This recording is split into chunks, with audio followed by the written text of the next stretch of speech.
सो देखिए, ये हमारी कंप्लीट यूनिट 2 होने वाली है सॉफ्टवेयर इंजीनियरिंग की, यानी कि ऐसी जो हमारा सब्जेक्ट है फोर्थ सेमेस्टर का, इसकी सेकंड यूनिट हम कंप्लीट कर रहे होंगे इस वन शॉट वीडियो में।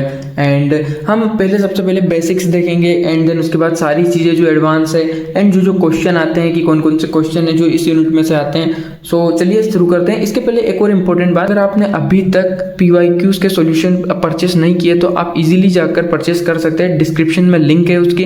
देखिए PYQs के सॉल्यूशन से होगा क्या ना, आप बहुत ही अच्छे से प्रिपरेशन कर पाएंगे एंड आपको पता लग जाएगा कि किस तरह के क्वेश्चन आते हैं। सो चलिए स्टार्ट करते हैं अपनी सेकंड यूनिट के। सो देखिए, सबसे पहला जो टॉपिक हमारा है वो है functional and non functional requirement.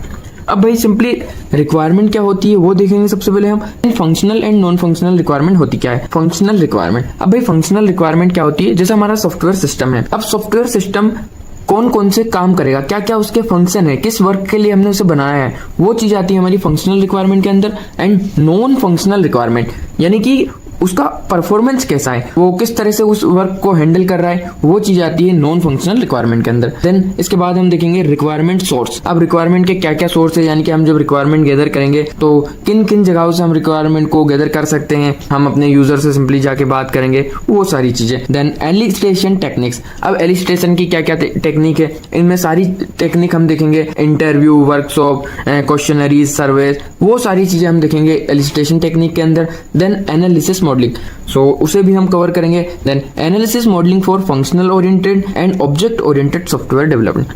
Functional oriented क्या होता है and object oriented software development क्या होता है। एंड यूनिवर्सिटी एग्जाम में जो है functional oriented and object oriented software development के बीच में अंतर यानी कि डिफरेंस बहुत बार पूछा जाता है, इनके बीच कंपैरिजन बहुत बार आता है। इसका डायरेक्ट सीधे सीधे क्वेश्चन आता है कि functional oriented and object oriented software development क्या होता है, या फिर इन दोनों में क्या डिफरेंस है। देन यूज केस मॉडलिंग, ये भी एक हमारा सेपरेट टॉपिक है। And system and software requirement specification यानी कि SRS हमारा पूरा एक टॉपिक है, इसे भी हम अच्छे से देखने वाले हैं। एग्जाम पॉइंट ऑफ व्यू से बहुत ज्यादा इंपॉर्टेंट टॉपिक है। SRS डॉक्यूमेंटेशन के नाम से इसे हम जानते हैं। एंड हमारा जो टॉपिक है अगला, रिक्वायरमेंट वैलिडेशन। रिक्वायरमेंट वैलिडेशन क्या होता है, इसकी जरूरत क्यों पड़ती है, ये क्यों इंपॉर्टेंट है, वो चीजें। एंड ट्रेसेबिलिटी, लास्ट हमारा जो टॉपिक है सेकंड यूनिट का, ट्रेसेबिलिटी। सो उसे भी हम अच्छे से देखेंगे। सो देखिए, सबसे पहले हम देख लेते हैं रिक्वायरमेंट होती क्या है, ये आप हटा सकते हैं। So requirements is a crucial step in software development where the needs and expectations of users and stakeholders are identified and documented. अब भाई पहले तो रिक्वायरमेंट्स आप समझ रहे होंगे, अगर घर पे हैं हम और हमें खाना बनाना है तो सबसे पहले तो हमें बर्तन लगेंगे खाना बनाने के लिए एंड गैस सिलेंडर लगेगा। एंड इसके अलावा भी बहुत सारी चीजें हैं, आटा वगैरह, सब्जियां वगैरह, तो सारी चीजें लगेंगी। ये अपनी बेसिक से रिक्वायरमेंट हो गई। सो इसी तरह से अगर हम कोई सॉफ्टवेयर सिस्टम बनाते हैं तो हमें बहुत सारी चीजों की रिक्वायरमेंट्स होती है। उन्हीं चीजों को हम देखने वाले हैं कि रिक्वायरमेंट होती क्या है एक्चुअल में। अगर हम बेसिक सा एक सॉफ्टवेयर सिस्टम बना रहे हैं, जैसे कि ब्लिंकिट जैसा कोई सॉफ्टवेयर सिस्टम हुआ, तो उसके लिए क्या क्या रिक्वायरमेंट है, यानी कि वो क्या क्या काम करेगा आगे जाके, वो सारी चीजें हम क्लाइंट से, हमारे स्टेक होल्डर के बीच में हम डिस्कशन करेंगे। सो वो चीजें हम देखते हैं। And it is divided into 2 main categories.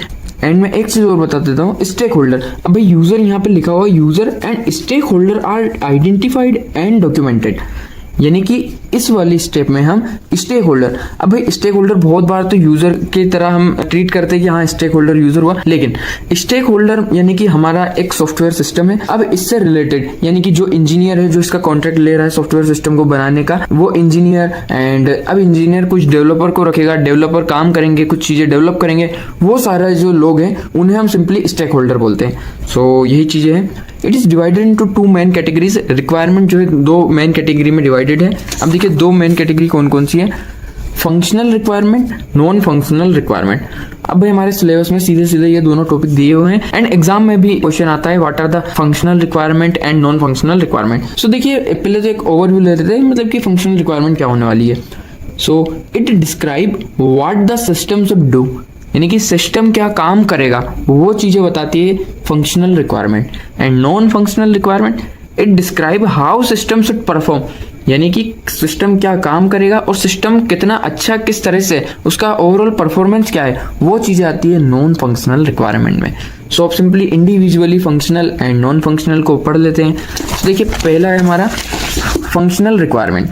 अब functional requirements defines the specific feature and operations a system must perform to meet business and user needs.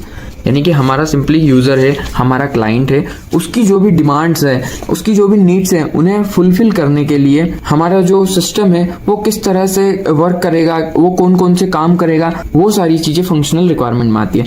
They describe what the system should do and how it interact with user और other system. यानी कि हमारा जो client है, हमारा जो user है, उसके साथ हमारा जो सॉफ्टवेयर सिस्टम है किस तरह से इंटरेक्ट करेगा एंड यूज़र के साथ मतलब किस तरह से उसका यूज़र इंटरफेस रहेगा, वो चीज़ें आती है हमारी फंक्शनल रिक्वायरमेंट में। यानी कि सिंपल सी बात है, फंक्शनल रिक्वायरमेंट में आएगा कि हमारा जो सॉफ्टवेयर सिस्टम है उसका एक्चुअल में वर्क क्या है, वो क्या काम करेगा। सो सिंपली इसके आगे देख लेते हैं हम। सो देखिए की पॉइंट्स हैं ये हमारे फंक्शनल रिक्वायरमेंट के। डिफाइन सिस्टम बिहेवियर, ओवरऑल हमारे सिस्टम का जो बिहेवियर है उसे ये डिफाइन करता है। And describe features and functions of system, यानी कि फंक्शन, क्या क्या फंक्शंस होंगे हमारे सिस्टम के, वो चीज़ें। एग्जांपल के लिए देख लीजिए। अब पहले तो मैं आपको एक एग्जांपल दूंगा। ये एग्जांपल तो आप अगर एग्जाम में भी चाहो तो लिख सकते हैं ऑनलाइन बैंकिंग सिस्टम का, लेकिन इसके पहले मैं आपको समझाने की कोशिश करता हूँ। जैसे ब्लिंकिट हुआ, अब ब्लिंकिट पे यानी कि क्या क्या प्रोडक्ट अवेलेबल है, और मतलब कि हम सिंपली उस पर कुछ भी खाने की चीज़ें लाइक कोल्ड ड्रिंक वगैरह कुछ भी चीज़ें ऑर्डर कर सकते हैं, चिप्स वगैरह कुछ भी चीज़ें जो भी आपको लगे वो ऑर्डर कर सकते हैं। ये उसके फंक्शंस हुए, यानी कि ये फंक्शनल रिक्वायरमेंट में आता है। सो एग्जांपल और देख लेते हैं हम ऑनलाइन बैंकिंग सिस्टम का।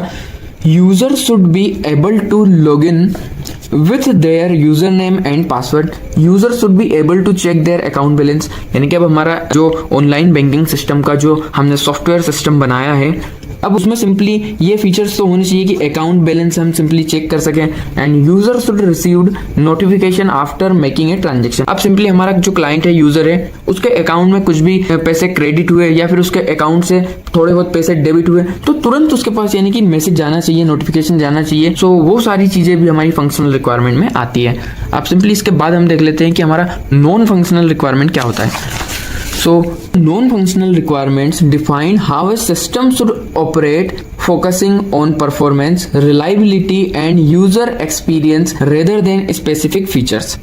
यानी कि नॉन फंक्शनल रिक्वायरमेंट सीधे सीधे बात करता है फोकसिंग, परफॉर्मेंस, रिलायबिलिटी, यानी कि कितना परफॉर्मेंस कितना अच्छा है हमारे सॉफ्टवेयर सिस्टम का और किस तरह से वो ऑपरेट हो रहा है और किन चीज़ों पे वो फोकस कर रहा है। कोई स्पेसिफिक फीचर को लेकर नहीं चलता वो, मतलब कि ओवरऑल हमारा जो सॉफ्टवेयर सिस्टम है उसका परफॉर्मेंस कैसा है, वो चीज़ें आती है नॉन फंक्शनल रिक्वायरमेंट में। अब सिंपली इसके पॉइंट्स देख लेते हैं। सो सबसे पहले है performance.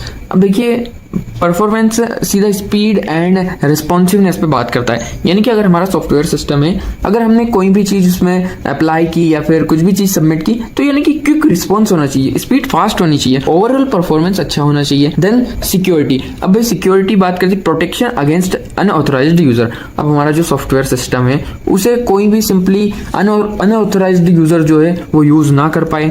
Usability, easy to use, यानी कि अगर बहुत ज़्यादा कोई मतलब कि बहुत ज़्यादा पढ़ा लिखा नहीं है वो भी अपने एप्लीकेशन को, अपने सॉफ्टवेयर सिस्टम को यूज कर सके, उसमें यूजेबिलिटी होनी चाहिए। And reliability, system stability and availability, यानी कि सिस्टम रिलायबल होना चाहिए एंड सारी चीज़ें उसमें अवेलेबल होनी चाहिए। Maintainability, maintainability means easy to update and fixes, यानी कि उसे अपडेट करने में और कुछ भी चीज़ें सिंपली नए फीचर ऐड ऑन करने में वो थोड़ा इजी एंड सिंपल होना चाहिए। सो इसके बाद इसका एग्जांपल देख लेते हैं। सो देखिए नॉन फंक्शनल रिक्वायरमेंट का जो हमारा एग्जांपल है, the system should respond in less than 2 second, all transaction must be encrypted and standard security, the system should be able to handle maximum users.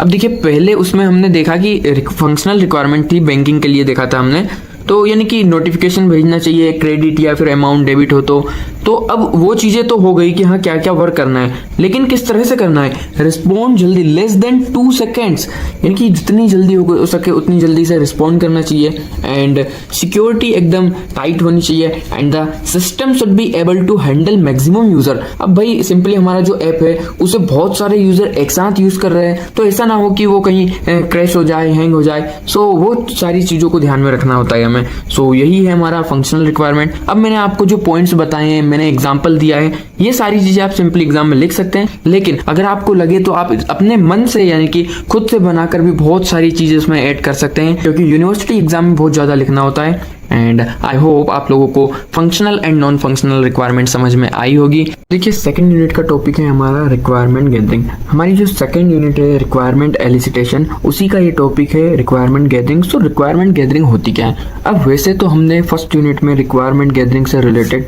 बहुत सारी चीजें कवर कर ली है, लेकिन इसमें सेपरेट टॉपिक है तो एक बार देख लेते हैं। सो सबसे पहले इसकी डेफिनेशन से स्टार्ट करते हैं।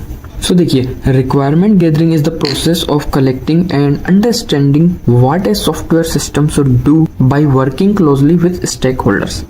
अब भाई रिक्वायरमेंट गैदरिंग, अब किसी भी सॉफ्टवेयर सिस्टम को बनाने से पहले सबसे पहले रिक्वायरमेंट गैदरिंग की स्टेज को तो कंप्लीट करना ही होगा, उसके बाद ही आगे के स्टेज पर हम जाएंगे। सो ये अपनी बेसिक सी नीड्स है, जो भी चीज़ें हमें अपने सॉफ्टवेयर सिस्टम के लिए यूज़ करना है, वो सारी चीज़ों का जो प्रोसेस है वो रिक्वायरमेंट गैदरिंग में आता है। यानी कि सिंपली हम पूरी प्रोसेस के लिए हमारा पूरा डाटा कलेक्ट करते हैं और सारी चीज़ों को मतलब कि एक प्रॉपर वे में मैनेज करते हैं। सो इसके लिए भी सब प्रोसेस है कुछ, जैसे main requirement gathering sub process. अब इसकी सब प्रोसेस क्या क्या है? तो देखिए, stakeholder identification, identify stakeholder who will be affected by the system directly और इनडायरेक्टली।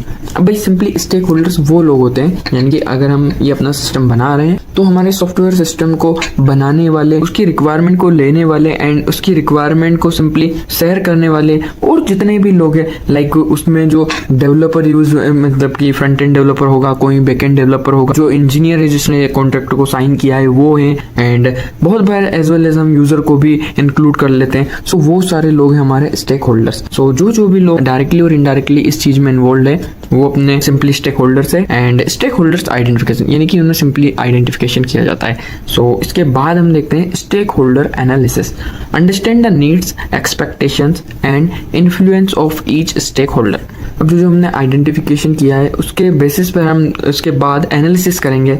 देन इसके बाद आता है requirement specification, requirements by interacting with stakeholder and writing detailed documentation, SRS। अब भी हमने स्टेक होल्डर आइडेंटिफिकेशन किया, then stakeholder analysis किया, मतलब कि इतनी चीज़ें हमने रिक्वायरमेंट गैदरिंग में कर ली। देन रिक्वायरमेंट स्पेसिफिकेशन, अब स्पेसिफिकेशन से इतना समझिए आप, ये है सॉफ्टवेयर रिक्वायरमेंट स्पेसिफिकेशन। इसमें मतलब कि एक डिटेल्ड डॉक्यूमेंटेशन, एकदम स्ट्रक्चर्ड वे में, एकदम प्रॉपर वे में जो जितनी भी हमने रिक्वायरमेंट्स अभी तक गैदर किए उन्हें डॉक्यूमेंटेड करेंगे, यानी कि एक अच्छे फॉर्मेट में सजाएंगे। सो वो चीज़ें हैं रिक्वायरमेंट स्पेसिफिकेशन में।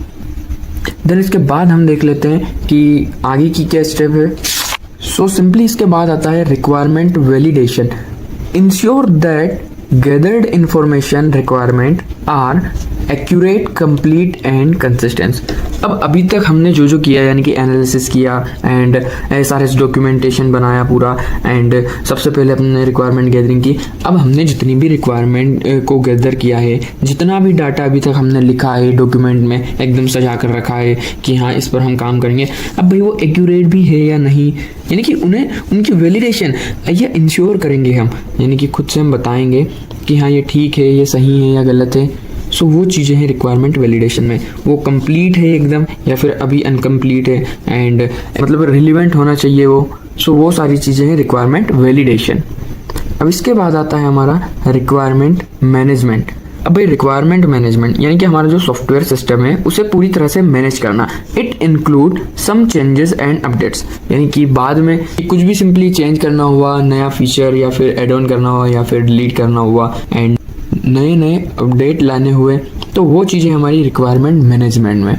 सो आई होप आप लोगों को समझ में आया होगा कि हमारा जो रिक्वायरमेंट गैदरिंग होता है वो क्या होता है, एंड यानी कि अपनी एक रिक्वायरमेंट इंजीनियरिंग पूरा एक बड़ा सा टॉपिक है, उसी का एक छोटा पार्ट है ये, एंड इसमें किस तरह से कितनी प्रोसेस है वो सारी चीज़ें आपने देखी, एंड आई होप आप लोगों को सारी चीज़ें अच्छे से समझ में आई होंगी। एंड अगर एग्जाम में आए तो आप बहुत ही ईजिली, वैसे तो इन पॉइंट को याद रख लीजिए, एंड इसके अलावा भी आप अपने मन से बहुत सारी चीज़ें इसमें ऐड कर सकते हैं, लिख सकते हैं। अब वैसे तो आप लोगों ने देखा है कि सॉफ्टवेयर इंजीनियरिंग हमारा जो सब्जेक्ट है उसकी जो सेकंड यूनिट है उसका नाम ही स्टार्ट होता है रिक्वायरमेंट एलिसिटेशन से। सो ये बहुत ही इंपॉर्टेंट टॉपिक है हमारा रिक्वायरमेंट एलिसिटेशन। अब इसकी हम जो डेफिनेशन है वो देख लेते हैं एकदम प्रॉपर वे में। It is the process of identifying, collecting and understanding user needs for software system. It is the first step in requirement engineering. यानी कि हमारा जो रिक्वायरमेंट इंजीनियरिंग है उसकी जो पहली स्टेप है वही हमारी रिक्वायरमेंट एलिसिटेशन है। अब भाई इसमें लिखा हुआ है कि identifying, collecting and understanding user needs. अब हमारे यूजर की जो डिमांड्स है, जो नीड्स है, उसे जो सॉफ्टवेयर सिस्टम से वर्क कराना है उसके लिए हम पहले सारी चीज़ों को आइडेंटिफाई करेंगे अच्छे से। देन कलेक्टिंग, अब उसके लिए जो रिक्वायरमेंट है, जो डाटा है, सारी चीज़ें कलेक्ट करेंगे। देन उन्हें अच्छे से समझेंगे, वो चीज़ें हैं हमारी रिक्वायरमेंट एलिसिटेशन के अंदर। सो अब देख लेते हैं डिफिकल्टीज इन रिक्वायरमेंट एलिसिटेशन। यानी कि रिक्वायरमेंट एलिसिटेशन करते वक्त जो जो प्रॉब्लम का सामना हमें करना पड़ता है, जिन जिन चीज़ों को हमें फेस करना पड़ता है वो सारी चीज़ें। Unclear requirements, user don't know exactly what they want. कोई भी जैसे रेस्टोरेंट वाला है, अब उसे अपने प्रोडक्ट को ऑनलाइन सेल करना है, इसके लिए उसने एप्लीकेशन बनवानी है। तो अब उसे इतना पता है कि हाँ प्रोडक्ट को ऑनलाइन सेल करने के लिए मुझे एप्लीकेशन बनवानी है, लेकिन उसे सारी चीज़ें यानी कि रिक्वायरमेंट जो है उसे एकदम क्लियर नहीं है कि एग्जैक्टली किस तरह से वो वर्क करेगा। सो ये चीज़ें हैं जिनका सामना हमें करना पड़ता है, यानी कि ऐसी ऐसी प्रॉब्लम आती है। And communication gap, user end developer don't understand each other. अब हमारा जो यूज़र है एंड हमारा जो डेवलपर, अब देखिए ज़रूरी नहीं कि हमारा जो यूज़र है बहुत ज़्यादा पढ़ा लिखा हो। वैसे तो जनरली आजकल सभी लोगों को हर चीज़ का नॉलेज होता है, लेकिन पता चले कम्युनिकेशन गैप यानी कि उसकी भाषा ही अलग हो और उसके बात करने का तरीका, और इस तरह से आप समझ सकते हैं कि यानी कि अब अपना डेवलपर है, अब भाई इसका जो स्टैंडर्ड है समझाने का, समझने का और कुछ चीज़ों को करने का वो अलग होगा। एंड जो यूज़र है वो कुछ अलग इन्वायरमेंट से आता होगा, तो इस तरह से कुछ कम्युनिकेशन गैप भी हो जाता है। सो वो चीज़ें हैं जिनका सामना हमें रिक्वायरमेंट एलिसिटेशन के दौरान करना पड़ता है। एंड इसके बाद है changing requirements keep changing during development. अब सिंपली हमारे यूज़र ने पहले हमें जो रिक्वायरमेंट दी थी, अब उसे लगता है कि नहीं यार ये अगर थोड़ा सा इस तरह से मॉडिफाई हो जाए तो अच्छा रहेगा। तो इस तरह से मतलब कि हर बार रिक्वायरमेंट में चेंजिंग हो रही है, तो इससे डेवलपर का जो दिमाग है भाई वो भी ख़राब होगा, सिंपल सी बात है। तो वो चीज़ें हैं जो कि डिफ़िकल्टीज़ में आती है। एंड इसके बाद है conflicting requirements, different stakeholders want different things. अब भाई हमारे अलग अलग स्टेक होल्डर्स है, यानी कि हमारा फ्रंट एंड डेवलपर अलग है, बैक एंड डेवलपर अलग है, हमारा जो कॉन्ट्रैक्ट साइन करने वाला इंजीनियर है वो अलग है। अब भाई सबके दिमाग में एक जैसे थॉट्स तो होते नहीं है, सबके सोचने का तरीका अलग अलग है। हमारा जो मैनेजर है, हमारा जो यूज़र है, यानी कि उन दोनों के सोचने का जो तरीका है वो अलग अलग है। तो उस कारण से भी कुछ परेशानियां आएंगी। वो बोलेगा कि नहीं भाई ये जो इस तरह की एकदम पर्टिकुलर बटन है ये इधर नहीं, ऐसे होनी चाहिए, एंड ये जो यूज़र इंटरफेस है ये इस तरह से नहीं, इस तरह से होना चाहिए। तो वो चीज़ें हैं जो कि हमें रिक्वायरमेंट एलिसिटेशन के दौरान फेस करना पड़ता है। सो आई होप आप लोगों को ये समझ में आया होगा। देन इसके बाद हम देख लेते हैं एलिसिटेशन टेक्निक्स। अब भाई जो सिंपली रिक्वायरमेंट एलिसिटेशन की क्या क्या टेक्निक्स हैं उन्हें हम देख लेते हैं। अब एक डायग्राम के थ्रू मैं आपको समझाने की कोशिश करूंगा एलिसिटेशन टेक्निक्स। अब भाई हमारी 5, वैसे तो बहुत सारे इंटरनेट पे आप अगर देखोगे तो बहुत सारे अलग अलग डायग्राम्स मिलेंगे आपको। मेरे को पर्सनली ये अच्छा लगा, सो मैंने ये बनाया। एंड देखिए सबसे पहला है इंटरव्यू। अब सिंपली इंटरव्यू आप जानती हैं, and workshops, observation, then prototyping and surveys या फिर क्वेश्चनरीज, ये चीजें हैं रिक्वायरमेंट एलिसिटेशन की टेक्निक। अब इन्हें वन बाय वन अच्छे से समझने की कोशिश करते हैं। देखिए interviews are one of the most direct way to understand stakeholders need. यानी कि हमारा जो स्टेक होल्डर है उसकी जो बेसिक से रिक्वायरमेंट्स है उसको समझने के लिए ये जो इंटरव्यू वाली हमारी टेक्निक है बहुत ही डायरेक्ट एंड एकदम सिंपल वे में अपने जो यूज़र है उसकी नीड्स को समझने के लिए एंड डाटा कलेक्ट करने के लिए यूज़ कर सकते हैं। So they provide an opportunity to have in depth conversation to gather information.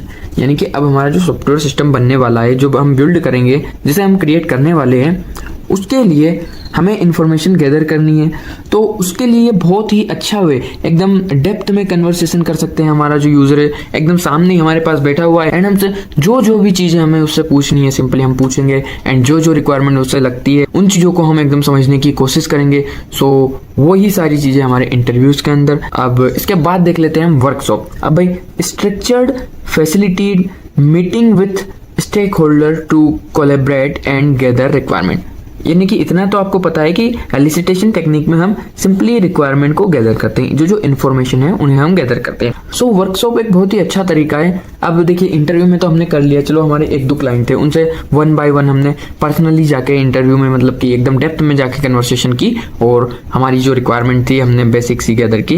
लेकिन वर्कशॉप में क्या है ना, अब हमारे पास बहुत सारे लोग हैं, यानी कि 1000-2000 यूज़र है। सो उनसे किस तरह से हम किस वे में बात करेंगे, तो एक वर्कशॉप सिंपली एक मीटिंग टाइप हम कंडक्ट कराएंगे, उसमें सारे लोगों से सहमति लेंगे, यानी कि सब लोग एकदम सहमत है, इस तरह से हम रिक्वायरमेंट गैदर करेंगे। सो ये भी उसी तरह की एक टेक्निक है। एंड इसके बाद हम देख लेते हैं ऑब्जर्वेशन। अब भाई हमने देखा कि इंटरव्यू हो गया, देन वर्कशॉप हो गई। अब ऑब्जर्वेशन में क्या है, observation involves studying how user interact with existing system और वर्क फ्लो, यानी कि ऑब्जर्वेशन में सिंपली आप समझ सकते हैं इंटरव्यू में हमने डेप्थ में जाके कन्वर्सेशन की एंड वर्कशॉप में एक मीटिंग के थ्रू हमने रिक्वायरमेंट गैदर करने की कोशिश की। लेकिन ऑब्जर्वेशन में क्या है ना, पहले से ही जैसे बहुत सारे सॉफ्टवेयर सिस्टम अवेलेबल है, अब उन्हें देखकर उन्हें एकदम अच्छे से ऑब्जर्व करके यार नहीं इसमें इस तरह की कमियां हैं या फिर इस तरह से इसे हम और अच्छा कर सकते हैं, यानी कि उस तरह की चीज़ें हमारे ऑब्जर्वेशन में इन्वॉल्व होती है। यानी कि इंटरेक्ट विथ एग्जिस्टिंग सिस्टम, पहले से जो बिल्ड है उन्हें देखकर उनका जो वर्क फ्लो है उसे समझकर ऑब्जर्व करके कुछ चीज़ों को आगे लेके जाना, वो चीज़ें हमारी ऑब्जर्वेशन, ये भी हमारी एलिसिटेशन टेक्निक है। एंड देन इसके बाद हम देखते हैं prototyping. So prototyping is a technique where a sample version of software is created to understand and refine user requirement through feedback. अब सिंपली ये क्या कहना चाह रहा है कि प्रोटोटाइप के थ्रू, अब वैसे तो हमने फर्स्ट यूनिट में प्रोटोटाइपिंग मॉडल पूरा पढ़ा है कि प्रोटोटाइपिंग मॉडल में होता क्या है कि हम एक पूरा हमारा जो सॉफ्टवेयर सिस्टम है उसे बनाने की जगह हम पहले उसका एक प्रोटोटाइप बनाते हैं, यानी कि एक सिंपल बेसिक वर्किंग मॉडल बनाते हैं जिससे हमें समझ में आए कि हमारा जो फाइनल प्रोडक्ट है किस तरह से होने वाला है। सो इस तरह से हम एक प्रोटोटाइपिंग टेक्निक के थ्रू सैम्पल वर्जन बनाएंगे एंड हमारा जो यूज़र है उसकी नीड एंड उसके जो थॉट्स हैं उन्हें अंडरस्टैंड करने की कोशिश करेंगे। एंड यानी कि अब हमारा यूज़र है सिंपली प्रोटोटाइप मॉडल हम उनसे बनाकर दे देंगे, अब उसका जो फीडबैक रहेगा उसके थ्रू हम रिक्वायरमेंट गैदर करेंगे।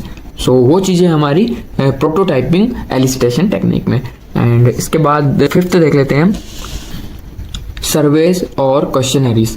सर्वेज और questionnaires are the requirement elicitation technique. भाई रिक्वायरमेंट एलिसिटेशन की टेक्निक है in which a set of questions is given to users to collect requirements efficiently from a large number of stakeholder। अब भाई ये भी एकदम वर्कशॉप की तरह, यानी कि बहुत ज़्यादा हमारे यूज़र्स हैं, यानी कि नंबर ऑफ स्टेक होल्डर्स बहुत ज़्यादा है, तो उनकी रिक्वायरमेंट को समझने के लिए एकदम इफ़िशिएंट वे में उन्हें समझने के लिए उनकी रिक्वायरमेंट को प्रॉपर तरीके से मैनेज करने के लिए, मतलब कि हमारे पास एकदम प्री डिफाइंड पहले से ही सम क्वेश्चंस होते हैं कि हाँ भाई क्या काम करवाना है आपको, क्या क्या फंक्शंस होने चाहिए, हाँ इस तरह का यूज़र इंटरफेस होना चाहिए, इस तरह की बटन्स यहाँ होनी चाहिए एंड ये इतने समय में इतना काम कर लेना चाहिए, इसका क्विक रिस्पॉन्स होना चाहिए। वो चीज़ें हम सारी क्वेश्चन के अंदर डालते हैं एंड उसके थ्रू हम रिक्वायरमेंट को गैदर करते हैं। ये भी हमारी एलिसिटेशन की ही टेक्निक है। देन सिंपली इसके बाद हम देखते हैं एडवांटेजेस ऑफ रिक्वायरमेंट एलिसिटेशन। अब देखिए पहला जो एडवांटेज है क्लियर अंडरस्टैंडिंग ऑफ रिक्वायरमेंट्स, यानी कि हमारी जो सॉफ्टवेयर सिस्टम की रिक्वायरमेंट्स है उन्हें एकदम क्लियरली हम अंडरस्टैंड कर पाएंगे एलिसिटेशन के through. And better software quality, software की क्वालिटी, ऑब्वियस सी बात है कि अब जब हम रिक्वायरमेंट को अच्छे से अंडरस्टैंड करेंगे तो सॉफ्टवेयर की क्वालिटी बढ़ेगी। एंड देन थर्ड है रिड्यूस एरर्स अर्लियर। अब भाई यानी कि हमने पहले ही जब रिक्वायरमेंट को पूरा गैदर कर लिया, अच्छे से एनालाइज कर लिया एंड अंडरस्टैंड कर लिया, तो पहले ही हम अर्लियर यानी कि जितना जल्दी हो सके एरर को रिड्यूस कर देंगे। एंड फोर्थ है हेल्प्स इन प्रोजेक्ट प्लानिंग। अब जो प्रोजेक्ट की प्लानिंग होनी है उसमें भी ये हेल्प करेगा। इम्प्रूव्स कम्युनिकेशन, सिंपल सी बात है, हमारा जो यूजर्स है हम पहले ही इतनी अच्छे से एकदम प्रॉपर वे में कम्युनिकेशन करेंगे, बात करेंगे, तो उससे भी हमारा जो कम्युनिकेशन है वो इम्प्रूव होगा। एंड इसके बाद हम देख लेते हैं डिसएडवांटेजेस। सो देख लेते हैं डिसएडवांटेज। अब भाई डिसएडवांटेजेस में क्या है, टाइम कंज्यूमिंग। अब सिंपली आप ही सोचो, अगर हम जैसे इंटरव्यू कर रहे हैं तो एकदम डेप्थ में जाके इतना बड़ा कन्वर्सेशन चलेगा, यानी कि इतना बड़ा कम्युनिकेशन चलेगा, उनके बीच में सारी बातें होंगी, तो टाइम कंज्यूमिंग तो है ही। एंड सिंपली अगर हम वर्कशॉप का उदाहरण भी लें तो वर्कशॉप में भी यानी कि मीटिंग होगी, बहुत सारे लोगों से बातचीत होगी एंड हम रिक्वायरमेंट गैदर करेंगे, सो इस कारण से टाइम कंज्यूम होगा। सेकेंड है चेंजिंग रिक्वायरमेंट्स। अब भाई बार बार रिक्वायरमेंट में चेंजिंग होगी, बार बार हमारा यूज़र बोलेगा कि ये नहीं ये फीचर है, ये नहीं ये फीचर है, तो उससे भी यानी कि ये भी एक डिसएडवांटेज है। एंड थर्ड है कॉन्फ्लिक्ट रिक्वायरमेंट्स, यानी कि अब जो रिक्वायरमेंट्स है हमारा यूज़र बोल रहा है कुछ और हमारा जो डेवलपर है वो बोल रहा है कुछ और या फिर हमारे जो डेवलपर है इंजीनियर है उनके बीच में अलग अलग चीज़ें चल रही है, तो उस तरह से भी ये एक डिसएडवांटेज हो सकता है। सो सिंपली सारी चीज़ें हमने देखी कि क्या क्या हमारी रिक्वायरमेंट एलिसिटेशन होती है, क्या एडवांटेजेस है, क्या डिसएडवांटेजेस है। एंड अगर एग्जाम में आए तो आप बकायदा लिखना एडवांटेज एंड डिसएडवांटेज एकदम प्रॉपर वे में। सो सबसे पहले हम देख लेते हैं कि एनालिसिस होता क्या है। अब सिंपली एनालिसिस वर्ड्स आप बहुत कुछ समझ रहे होंगे, आपके माइंड में बहुत चीज़ें आ रही होगी। So analysis is the process of examining, refining and organizing the gathered requirement to ensure they are correct, complete and feasible. यानी कि हमने सिंपली पहले किसी भी सॉफ्टवेयर सिस्टम को बनाने से पहले रिक्वायरमेंट गैदर कर रखी है, सारी चीज़ें उसमें किन चीज़ों की जरूरत लगेगा वो बेसिक सी नीड को हमने एकदम फुलफिल करके रखा है एंड यानी कि सारी चीज़ें एकदम कलेक्ट करके रखी है। लेकिन एनालिसिस में क्या होता है ना, हम उन्हें अच्छे से इंश्योर करते हैं कि हाँ भाई ये सही है, करेक्ट है, एकदम यूज़र के हिसाब से भी सही है या नहीं है, एंड ये अभी तक कंप्लीट हुई है या नहीं हुई है, वो चीज़ें एनालिसिस में आती है। सो अब इम्पोर्टेंट ऑफ एनालिसिस क्या है, क्लियर अंडरस्टैंडिंग। अब भाई हमने रिक्वायरमेंट को गैदर करके रखा है एंड देन सीधे दूसरी प्रोसेस करने लगे, अगर एनालाइज नहीं करें तो इससे होगा क्या, यानी कि अनक्लियर अंडरस्टैंडिंग और रिक्वायरमेंट हो जाएगी। यहाँ लिखा हुआ है क्लियर अंडरस्टैंडिंग ऑफ रिक्वायरमेंट्स, ये इंपॉर्टेंस है। लेकिन अगर हम एनालिसिस का यूज़ नहीं करते हैं तो यानी कि बहुत सारी मिसअंडरस्टैंडिंग्स होगी, बहुत सारे एरर्स आएंगे एंड कंप्लीटनेस नहीं रहेगी, यानी कि सारा वर्क अनकम्प्लीट रहेगा एंड बहुत सारी कन्फ्यूजन्स होगी। और जैसे बहुत सारा डुप्लीकेट डाटा है, यानी कि इस यूज़र ने भी यही चीज़ बोली थी एंड यही चीज़, सो उनने हमने माइंड में दो अलग चीज़ें बैठा कर रखी है। सो उस तरह से मतलब कि बहुत सारी रिलेवेंट और डुप्लीकेट चीज़ें रिड्यूस करना एंड बहुत सारी नए फीचर्स को एनालाइज करना, वो चीज़ें आती है अपनी एनालाइज में। सो देखते हैं रिड्यूस एरर्स, एरर को रिड्यूस करते हैं, इंश्योर कंप्लीटनेस, सारी चीज़ें कंप्लीट है या नहीं है, एंड अवॉइड्स कन्फ्यूजन को भी अवॉइड करते हैं। सो वही सिंपल सी चीज़ है एनालिसिस में। एंड मैं आपको बता दूं यानी कि सॉफ्टवेयर इंजीनियरिंग जो सब्जेक्ट है बहुत ही ईजी सब्जेक्ट है, आप सिर्फ समझिए एंड खुद से लिखोगे तो बहुत ही अच्छा रहेगा। सो इसके बाद हम देख लेते हैं मॉडलिंग क्या होता है। So modeling is the process of creating abstract representation of a software system in the form of diagram and models to analyze and understand। यानी कि हमारा जो सॉफ्टवेयर सिस्टम बनने वाला है उसकी रिक्वायरमेंट गैदरिंग वाली स्टेज हमने कर ली, देन हमने एनालाइज कर लिया पूरे डाटा को। अब बात आती है मॉडलिंग की। तो सिंपली मॉडलिंग में होता क्या है ना, हम एक मॉडल बनाते हैं या कह लीजिए हम डायग्राम के थ्रू यानी कि ग्राफिकल रिप्रेजेंटेशन के थ्रू हमारे मॉडल को बनाने की कोशिश करते हैं। It is the simplified graphical representation of a system that help in visualising and designing. अब सिंपली आप देखिए, मैंने सारी चीज़ें एकदम थ्योरी लिखी है एंड वैसे ये थ्योरी वाला ही सब्जेक्ट है, लेकिन हम अगर थ्योरी की जगह एकदम कुछ ग्राफिक्स से या फिर कुछ मॉडल्स बनाकर, डायग्राम बनाकर उन चीज़ों को सिंपली कोई सा भी एकदम फ्लो चार्ट बनाकर उन्हें समझाने की कोशिश करें तो कितना अच्छा रहता है। यानी कि बहुत ज़्यादा विजुअलाइज तरीके से हम अगर उन्हें बताएं तो यूज़र उसे बहुत ज़्यादा जल्दी समझ पाएगा। कोई भी एक छोटा बच्चा भी होगा तो डायग्राम के थ्रू कुछ भी चीज़ों को बहुत ज़्यादा जल्दी समझेगा।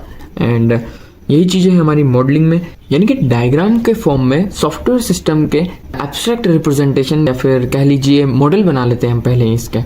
देन इसके बाद हम देख लेते हैं कि क्या क्या इसके टाइप्स हैं। So types of modelling, behavioural modelling, अब भाई describe how the software reacts to external events, यानी कि किस तरह से इसका रिएक्ट होगा। एंड डाटा फ्लो मॉडल, अभी डाटा फ्लो मॉडल में क्या होता है, represents how the data flow in the system के अंदर किस तरह से डाटा फ्लो हो रहा है, उसके थ्रू भी हम हमारे जो मॉडल है उसे समझेंगे। And functional model represents the system's functional requirements. And object oriented model, अभी it focuses on objects, their attributes and behaviour, यानी कि सिंपली ऑब्जेक्ट ओरिएंटेड जो मॉडल होगा वो ऑब्जेक्ट के ऊपर ही बात करेगा एंड ऑब्जेक्ट के एट्रीब्यूट्स एंड बिहेवियर, वो सारी चीज़ें। सो ये सारी चीज़ें हैं। एंड ये मॉडलिंग जो हमारा टॉपिक है एनालिसिस मॉडलिंग, बहुत ज़्यादा ऐसा कुछ बड़ा मॉडल है नहीं, वैसे मैंने आपको एकदम पॉइंट वाइज इन्हें समझाने की कोशिश की है। एंड आप अगर इनमें 4 या 5 लाइन और ज़्यादा थोड़ा खुद से ऐड कर लिखें एग्जाम में तो वो ज़्यादा सही रहेगा। एंड इतनी थ्योरी वैसे काफ़ी है, लेकिन और ज़्यादा लिखोगे तो अच्छा है। एंड आई होप आप लोगों को समझ में आया होगा ये सब चीज़ें। Analysis modelling for function oriented and object oriented software development. अब हमारी जो सेकंड यूनिट है उसका बहुत ही इंपॉर्टेंट टॉपिक है फंक्शन ओरिएंटेड एनालिसिस मॉडलिंग। तो इससे पहले हम देख लेते हैं कि हमारा एक्चुअल में मॉडलिंग इन सॉफ्टवेयर होता क्या है। So modelling in software engineering, modelling is the process of creating a simplified representation of a software system to understand, design and communicate its structure and behavior। अब भाई easy words में से समझने की कोशिश कीजिए, यानी कि मॉडलिंग क्या होता है, सिंप्लीफाइड रिप्रेजेंटेशन, किसी भी सॉफ्टवेयर सिस्टम को क्रिएट करने की या फिर समझने के लिए जो सिंप्लीफाइड रिप्रेजेंटेशन की प्रोसेस होती है उसे हम मॉडलिंग कहते हैं। यानी कि किसी भी एक ओवरऑल सॉफ्टवेयर सिस्टम को समझने के लिए हम बेसिक सा एक मॉडल बनाएंगे, उसे आप मॉडलिंग कह लीजिए, या फिर एकदम सिंप्लीफाइड तरीके से अगर हम उसे डेमो देकर रिप्रेजेंट कर रहे हैं तो वो भी हमारा मॉडलिंग के अंदर ही आता है। सो इसका यूज़ क्या है कि हम इजीली इसका जो डिज़ाइन है उसे समझ पाएँ और हमारा ओवरऑल सॉफ्टवेयर प्रोडक्ट क्या होने वाला है उसे हम समझ पाएँ, वो चीज़ें आती है हमारी मॉडलिंग में। सो इसके बाद हम देख लेते हैं कि मॉडलिंग के क्या क्या टाइप्स है और बेसिक से क्या क्या इसकी अप्रोचेस है। सो देखिए, so there are 2 approaches of modeling, first one function oriented and object oriented। so basically इस वीडियो में हम बात करेंगे कि हमारा जो फंक्शन ओरिएंटेड मॉडलिंग है वो क्या होता है, यानी कि जो हमारा टॉपिक है analysis modelling for function oriented software development, ये एक्चुअल में क्या है। तो फंक्शन ओरिएंटेड डिजाइन, अब भाई function oriented design is a software design approach in which the system is divided into small functions or models and each function perform a specific task।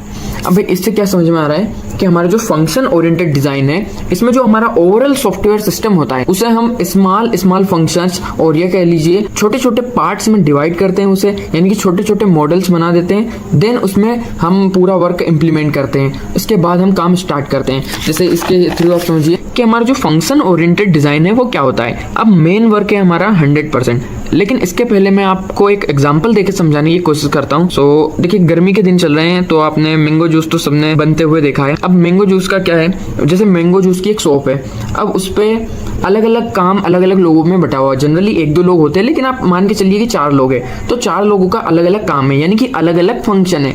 अब एक आदमी क्या करेगा कि सिंपली कस्टमर से order लेगा, यानी कि कोई भी कस्टमर आया तो उससे ऑर्डर लिया, देन अब दूसरा आदमी क्या करेगा, यानी कि फ्रूट्स को कट करेगा, एंड तीसरा आदमी क्या करेगा, मिक्सर में वो फ्रूट है उनको ब्लेंड करेगा, एंड हमारा जो चौथा आदमी है वो क्या करेगा, सर्व करेगा, हमारा जो जूस है उसे कस्टमर तक पहुंचाएगा। तो यानी कि अलग अलग फंक्शन हो गया, एक आदमी का काम है फ्रूट को ब्लेंड करना, एक आदमी का काम है फ्रूट को काटना, एक आदमी का काम है ऑर्डर लेना, एक आदमी का काम है सर्व करना। सो यानी कि ये अलग अलग फंक्शन हो गया। अब ओवरऑल 100% वर्क को ना देखते हुए हमने, यानी कि 25% वर्क मान लीजिए या फिर 50-50 वर्क करके हमने अलग अलग लोगों में उसे बांट दिया। तो इस तरह से यानी कि अलग अलग लोगों के अलग अलग फंक्शन है। इसे जस्ट आप रिलेट करने की कोशिश कीजिए, एक्चुअल में ऐसा नहीं है, I am just giving you example.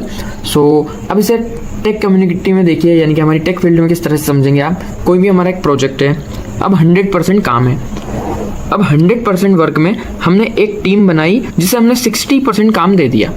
अब दूसरी टीम बनाई, उसे 40% काम दे दिया, यानी कि एक टीम संभालेगी हमारा 60% काम एंड दूसरी टीम संभालेगी 40% काम।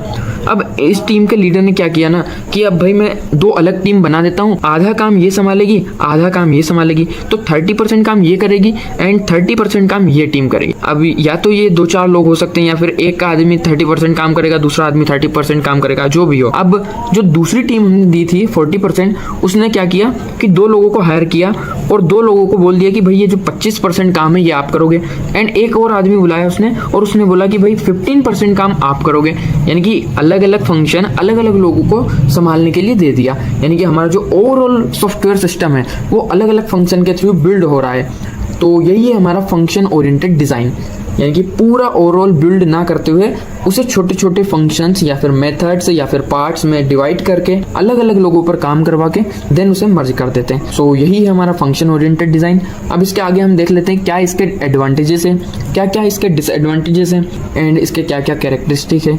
सो चलिए देखते हैं कैरेक्टरिस्टिक। अब भाई characteristic of function oriented design. अब हमारा जो फंक्शन ओरिएंटेड डिज़ाइन है उसके क्या क्या कैरेक्टरिस्टिक है। पहला देखिए functional decomposition, the system is broken into smaller functions और टास्क्स। अभी हमने देखा यानी कि हमारा जो ओवरऑल सिस्टम है उसे हम ब्रोक यानी कि छोटे छोटे टुकड़ों में तोड़ देते हैं या फिर बांट देते हैं, अलग अलग फंक्शन में छोटे छोटे पार्ट्स में डिवाइड कर देते हैं। यही है हमारा फंक्शनल डीकम्पोजिशन, ये इसका एक कैरेक्टरिस्टिक है। देन है टॉप डाउन अप्रोच। अब हमारा जो फंक्शन ओरिएंटेड डिज़ाइन है उसमें टॉप डाउन अप्रोच फॉलो होता है, यानी कि the system is designed from higher level to low level. And then इसके बाद हम देख लेते हैं थर्ड सीक्वेंशियल फ्लो, यानी कि सीक्वेंशियल फ्लो जो है functions are executed step by step in a specific order.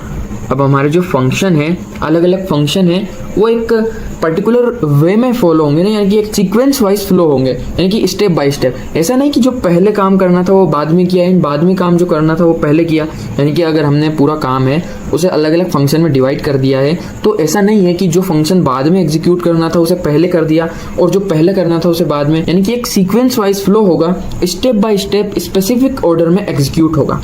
सो यही है हमारा सीक्वेंशियल फ्लो। देन इसके बाद हम देखते हैं fourth use of DFD, data flow diagram. अब हमारा जो डाटा फ्लो डायग्राम होता है उसका यूज होता है हमारे फंक्शन ओरिएंटेड डिजाइन में। DFD is used to represent how data moves between functions, यानी कि हमारे जो अलग अलग फंक्शन है उसमें डाटा किस तरह से मूव होता है उसे रिप्रेजेंट करता है हमारा DFD। देन इसके बाद है सीक्वेंशियल फ्लो। अब भाई सीक्वेंशियल फ्लो क्या होता है, functions are executed step by repeat हो गया कोई नहीं, यानी कि हमारा जो फंक्शन है वो स्टेप बाय स्टेप एग्जीक्यूट होते हैं। देन इसके बाद है 6 focus on functions. Focus is on what function do rather than data, यानी कि ये डाटा पर फोकस नहीं करता है, ये सिर्फ फंक्शन यानी कि जो फंक्शन है हमारा जो काम है क्या काम हो रहा है उस पर फोकस करता है। सो इसके बाद हम देख लेते हैं कि क्या क्या इसके एडवांटेजेस हैं, यानी कि हमारा जो फंक्शन ओरिएंटेड डिज़ाइन है उसके एडवांटेजेस क्या क्या हैं। तो पहला देखिए it is suitable for small and simple project. भाई इससे ये पता चल रहा है हमें कि ये सिर्फ छोटे छोटे जो प्रोजेक्ट होते हैं उनके लिए ही अच्छा है, यानी कि अगर कोई लार्ज या फिर कॉम्प्लेक्स प्रोजेक्ट आ गया तो उस पर वर्क नहीं करेगा या फिर मैनेज करने में दिक्कत आएंगी। सो सेकेंड है errors can be found easily because functions are separate। अब भाई किस तरह से ये बोलना चाह रहा है कि इजीली एरर फाउंड कर पाते हैं। अब किस तरह से इजीली एरर फाउंड कर पाते हैं, जैसे हमारी जो जूस की शॉप थी उसी से समझते हैं। अब हमारा जो ऑर्डर लेने वाला आदमी था उसने सुना कि सिर्फ 2 जूस के गिलास इस टेबल पर सर्व करने हैं, लेकिन उस कस्टमर ने 4 गिलास का ऑर्डर दिया था। तो इसमें हमें पता लग रहा है कि हमारा जो ऑर्डर लेने वाला आदमी है इसकी गलती है, यानी कि जो सर्व करने जाएगा उसका उसमें कोई रोल नहीं है। तो easily error found, just example दे रहा हूँ, इस तरह से एक्चुअल में होता नहीं है एंड क्योंकि टेक फील्ड में पूरा अलग है, लेकिन जस्ट समझने के लिए। And it is simple and easy to understand, ये सिंपल है एंड इजी टू अंडरस्टैंड है क्योंकि हम पहले ही छोटे छोटे फंक्शन में से डिवाइड करेंगे तो इजी तो होगा ही। देन इसके डिसएडवांटेजेस देख लेते हैं अब। So disadvantages, it provides poor data security. अब भाई जो डाटा सिक्योरिटी होती है वो बहुत पुअर होती है हमारे फंक्शन ओरिएंटेड डिज़ाइन में। एंड देन सेकेंड है it is not suitable for complex project. ये हमने एडवांटेजेस में देखा कि it is good for small project, it is bad for complex project, यानी कि अगर कोई भी बड़ा प्रोजेक्ट या फिर डिफ़िकल्ट प्रोजेक्ट आया तो उसे मैनेज करने में आसानी नहीं होगी, ये बहुत सुटेबल नहीं होगा। It has low code reusability, यानी कि इसमें लो कोड रीयूजेबिलिटी है, यानी कि किस तरह से कोई भी कोड हुआ अगर हमें इसी कोड को दूसरी जगह यूज़ करना है तो हम उसे यूज़ नहीं कर पाएंगे, या फिर लो कोड रीयूजेबिलिटी कह लीजिए। And it has weak data handling, जो डाटा हैंडलिंग है वो भी वीक है। सो यही सारी चीज़ें हमारी फंक्शन ओरिएंटेड डिज़ाइन में। सो चलिए देखते हैं कि हमारा ऑब्जेक्ट ओरिएंटेड सॉफ्टवेयर डेवलपमेंट क्या होता है। सो ऑब्जेक्ट ओरिएंटेड डिज़ाइन, अब भाई object oriented design is a design approach in which A system is designed using objects. अब हमने देखा था कि हमारा जो फंक्शन ओरिएंटेड डिज़ाइन है, दोनों को रिलेट करते हुए, यानी कि दोनों को एक साथ समझते हुए चलिए, उसका भी रिवीजन होगा। फंक्शन ओरिएंटेड में क्या हो रहा था, किसी भी वर्क को हम छोटे छोटे पार्ट्स में डिवाइड कर रहे थे, यानी कि अलग अलग फंक्शन के थ्रू उसे इंप्लीमेंट कर रहे थे। लेकिन इसमें system is designed using objects, किसी भी ऑब्जेक्ट के थ्रू, यानी कि ऑब्जेक्ट का यूज करके डिजाइन करेंगे, where each object contain data and functions together. हर एक ऑब्जेक्ट का कोई ना कोई डाटा और कोई ना कोई फंक्शन होगा। एग्जाम्पल के लिए आप कार को देख लीजिए, कार का कोई डाटा है, यानी कि कुछ भी प्रॉपर्टी है उसकी, कलर, स्पीड, ब्रांड। अब कोई एक कार है, वो ब्लू कलर की हो सकती है, ब्लैक कलर की हो सकती है, वाइट कलर की हो सकती है, गोल्डन हो सकती है, सिल्वर हो सकती है, कुछ भी कलर हो सकता है, यानी कि उसकी स्पीड हो सकती है 200, 100, 150, 350, कुछ भी उसकी स्पीड हो सकती है। Then brand, BMW, Mercedes, Maruti Suzuki, Swift Dzire, यानी कि कुछ भी एक कार हो सकती, कुछ भी एक ब्रांड हो सकता है। सो वो चीज़ें हैं प्रॉपर्टीज़ में। देन एक्शन, अब उसके क्या क्या फंक्शंस है, यानी कि अब भाई सिंपल सी बात है, कार है तो वो उसका एक फंक्शन है कि वो स्टार्ट होगी, उसका दूसरा फंक्शन है वो स्टॉप भी होगी, तेज चलेगी, धीरे चलेगी। सो ये सारी चीज़ें आप कितने भी ऐड कर सकते हैं इसमें, क्या क्या उसके फंक्शन है। तो इस तरह से आप ऑब्जेक्ट को समझ सकते हैं कि क्या उसकी प्रॉपर्टीज़ होती हैं, क्या उसके फंक्शंस होते हैं। तो ऑब्जेक्ट ओरिएंटेड डिज़ाइन में सिंपली यही होता है कि हम ऑब्जेक्ट का यूज़ करके अप्रोच को आगे बढ़ाते हैं। तो इसके कैरेक्टरिस्टिक हम देख लेते हैं। सो देखिए, अब हम ऑब्जेक्ट ओरिएंटेड डिज़ाइन के जो कैरेक्टरिस्टिक है उनको देखेंगे, यानी कि किस तरह की इसमें अप्रोच फॉलो होती है, क्या क्या इसकी फीचर्स है, क्या क्या इसकी फंक्शनैलिटीज़ है, क्या क्या इसके इंपॉर्टेंस है, वो सारी चीज़ें कैरेक्टरिस्टिक में आ जाएंगे सिंपली। और अगर सिंपली आप एडवांटेज में कैरेक्टरिस्टिक लिखते हैं तो वो भी सही है। सो देखिए, ऑब्जेक्ट बेस्ड अप्रोच, अब भाई हमने देखा था कि जो फंक्शन ओरिएंटेड डिज़ाइन है उसमें टॉप डाउन अप्रोच फॉलो होती है। दोनों को डिफरेंशिएट करते हुए चलिए, दोनों को साथ लेते हुए चलिए, उसका भी रिवीजन होगा। So object based approach, the system is designed using objects that represent real life entities, यानी कि हमने देखा कि ऑब्जेक्ट बेस्ड अप्रोच में ऑब्जेक्ट्स का यूज होता है जो कि रियल लाइफ एंटाइटीज को रिप्रेजेंट करता है, जिससे कि हमें समझने में भी आसानी होती है। देन इसके बाद है abstraction, only essential details are so while hiding complexity। अब भाई ये क्या है एब्स्ट्रैक्शन? अब एब्स्ट्रैक्शन सिंपली ये है कि बस एसेंशियल फीचर है उन्हें शो करेगा और जो कॉम्प्लेक्सिटी है उसे हाइड करेगा। इसका जीता जागता उदाहरण आप देख लीजिए, एटीएम। अब एटीएम मशीन के अंदर क्या क्या मैथमेटिक्स लगी है, साइन, थीटा, कोस, अल्फा, गामा, यानी कि जो भी हो, कितनी ही मैथमेटिक्स लगी हो, उसके जो पीछे क्या क्या चल रहा है वो हमें नहीं पता है। लेकिन हमें तो सिर्फ ये पता है कि एक मोबाइल जितनी स्क्रीन है उसमें हम कुछ भी नंबर डायल करते हैं, हमारा जो अमाउंट है क्रेडिट करते हैं, हमारा जो एटीएम कार्ड है उसे इंसर्ट करते हैं और सिंपली हमारा जो काम है पैसे निकालना, निकालते हैं और ख़त्म। हमें सिर्फ इतना ही पता है, लेकिन उसके पीछे क्या क्या अप्रोच लगी है, क्या क्या फंक्शनैलिटी यूज़ हुई है, क्या क्या मैथमेटिक्स लगी है, कितना कुछ मैनेजमेंट है, वो हमें नहीं पता। कोई कॉम्प्लेक्सिटी से हमें मतलब नहीं, हमें सिर्फ एसेंशियल फीचर, जो इम्पोर्टेंट चीज़ है उससे मतलब है। यही है हमारा एब्स्ट्रैक्शन। सो ये यूज़ होता है इसमें। देन थर्ड देखिए, reusability, classes and objects can be reused in different parts of the program. अब हमारे जो डिफरेंट पार्ट्स है प्रोग्राम के, उसमें एक ही क्लास को कई बार यूज़ कर लेंगे, देन बहुत बार एक ही ऑब्जेक्ट को कहीं जगह यूज़ कर लेंगे। सो यही चीज़ है कि रीयूजेबिलिटी, किसी भी चीज़ को एक बार, दो बार, तीन बार यूज़ करना। सो वह है हमारी रीयूजेबिलिटी। देन इसके बाद और इसके कैरेक्टरिस्टिक देखते हैं। सो देखिए, हमारा जो फोर्थ कैरेक्टरिस्टिक है ऑब्जेक्ट ओरिएंटेड डिज़ाइन का, it uses class diagram, use case, sequence, activities, यानी कि क्लास डायग्राम और यूज केस एक्टिविटीज़ का यूज़ होता है इसमें। एंड देन इसके बाद देखिए encapsulation, data and functions are combined into a single unit. अब भाई एनकैप्सुलेशन में क्या हो रहा है कि हमारा जो डाटा है एंड जो फंक्शन है वो एक सिंगल यूनिट में कंबाइंड रहते हैं, यानी कि एनकैप्सुलेशन का भी यूज़ होता है। अब अगर एनकैप्सुलेशन की बात होती है तो कहीं ना कहीं सिक्योरिटी भी वहीं आ जाती है, यानी कि इसका जो पर्पस है यूज़ करने का वो सिक्योरिटी से आप ले लीजिए, यानी कि सिक्योरिटी के लिए एनकैप्सुलेशन का यूज़ हम ऑब्जेक्ट ओरिएंटेड डिज़ाइन में कर रहे हैं। देन अब हम इसके एडवांटेजेस देखते हैं, देन डिसएडवांटेजेस भी देखेंगे। सो एडवांटेजेस में देखिए, पहला है it provides high code reusability, यानी कि हमने देखा था फंक्शन ओरिएंटेड डिज़ाइन में लो कोड रीयूजेबिलिटी है। इस तरह से आप डिफ्रेंशिएट भी कर सकते हैं, ये याद रखने में बहुत आसान होता है। So it provides high code reusability. Then second है it improves data security through encapsulation. अभी हमने देखा था कि एनकैप्सुलेशन यानी कि सिक्योरिटी की बात हो रही है। So it improves data security through encapsulation. Encapsulation के थ्रू हम सिक्योरिटी को भी इम्प्रूव करते हैं। देन इसके बाद है it supports modular and oriented design. ये मॉड्यूलर एंड ओरिएंटेड डिज़ाइन को सपोर्ट करता है। सो इसका डिसएडवांटेजेस क्या है वो हम देख लेते हैं। देखिए फर्स्ट है it is complex for beginner to understand, यानी कि कोई भी बिगनर है तो उसे समझने में ये बहुत ज़्यादा कॉम्प्लेक्स लगेगा। And it is not suitable for very small projects. हमने देखा कि हमारा जो स्मॉल प्रोजेक्ट्स हैं, इजी प्रोजेक्ट्स हैं, वो हम फंक्शन ओरिएंटेड डिज़ाइन के थ्रू करेंगे, यानी कि फंक्शन ओरिएंटेड डिज़ाइन के थ्रू हम जो बड़े प्रोजेक्ट है, कॉम्प्लेक्स प्रोजेक्ट है, वो नहीं कर पाएंगे। तो वही सारी चीज़ें हैं। अगर हम चाहें कि हमें डिफरेंस पता करना है तो यही डिफरेंस है कि ये छोटे प्रोजेक्ट के लिए यूज़ नहीं होता है, यानी कि बड़े बड़े जो कॉम्प्लेक्स प्रोजेक्ट हैं उन्हें हम ऑब्जेक्ट ओरिएंटेड डिज़ाइन के थ्रू करते हैं। इट में इंक्रीज प्रोग्राम साइज, प्रोग्राम का साइज कई बार बढ़ा देता है, ये भी एक डिसएडवांटेज है। It requires more time for design and planning. अब ये थोड़ा टाइम कंज्यूमिंग भी है, ये भी डिसएडवांटेज में आता है। सो यही सारी चीज़ें हमारी ऑब्जेक्ट ओरिएंटेड डिज़ाइन में। सो आई होप आप लोगों को सारी चीज़ें समझ में आई होंगी कि क्या हमारा ऑब्जेक्ट ओरिएंटेड डिज़ाइन होता है। सो अब हम आगे बढ़ते हुए देखेंगे कि function oriented development and object oriented development में क्या डिफरेंस है।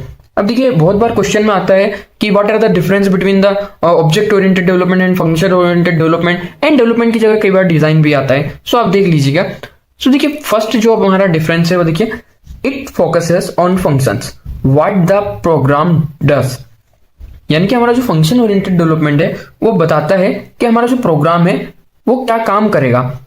और जो फोकस ऑन ऑब्जेक्ट्स, ये हमारा ऑब्जेक्ट ओरिएंटेड डेवलपमेंट है, ये ऑब्जेक्ट पर फोकस करता है। अब हम सेकंड डिफरेंस देखें तो देखिए program is divided into functions.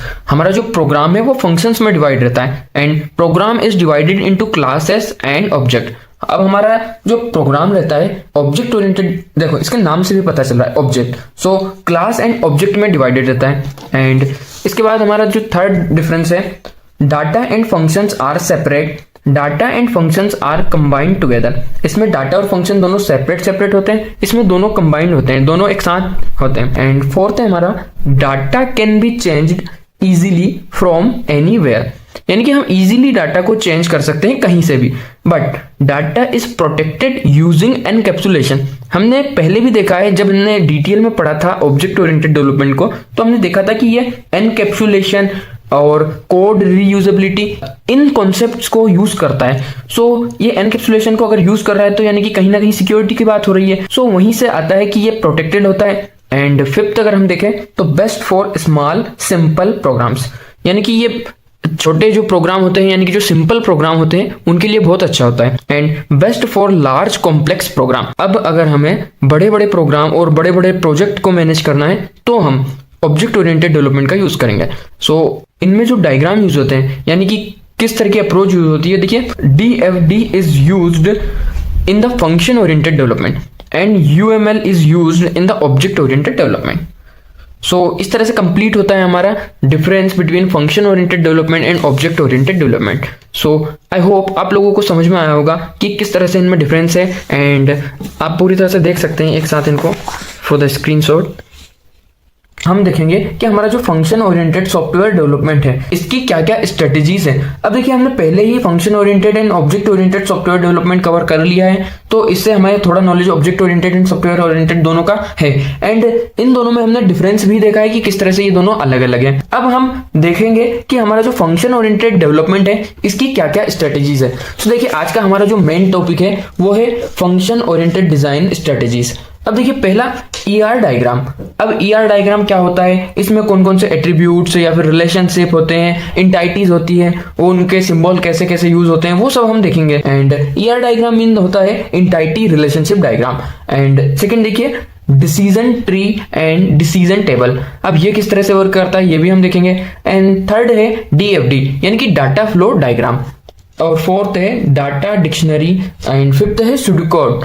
अब देखिए हमारे पास पांचों स्ट्रेटेजीज है। आज हम देखेंगे कि हमारी जो ER डायग्राम है वो किस तरह से वर्क करता है। अब ER डायग्राम जो है, an ER diagram means entity relationship diagram. It is used in DBMS।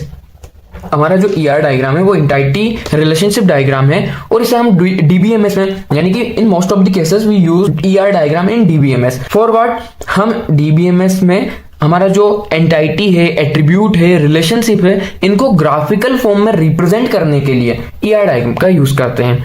यानी कि हम ER डायग्राम को डाटाबेस मैनेजमेंट सिस्टम में एंटाइटी, एट्रीब्यूट्स, रिलेशनशिप, इन सभी चीजों को ग्राफिकल फॉर्म में रिप्रेजेंट करने के लिए यूज करते हैं। सो देखिए किस तरह से वर्क करता है इसमें। एंड हम एंटाइटी को, एट्रीब्यूट को, रिलेशनशिप को किस तरह से रिप्रेजेंट करते हैं, किस तरह से शो करते हैं, सो वो सारी चीजें हम देखते हैं। सो देखिए हमारा जो ER डायग्राम है, it is a data modelling method for creating a conceptual data model of an information system. यानी कि किसी भी एक इंफॉर्मेशन सिस्टम का कंसेप्चुअल डाटा मॉडल बनाने के लिए हम ER डायग्राम का यूज करते हैं और हम कह सकते हैं कि ये एक डाटा मॉडलिंग मेथड है। एंड अगला है हमारा ERD is a tool for documentation. यानी कि ये एक डॉक्यूमेंटेशन के लिए टूल है।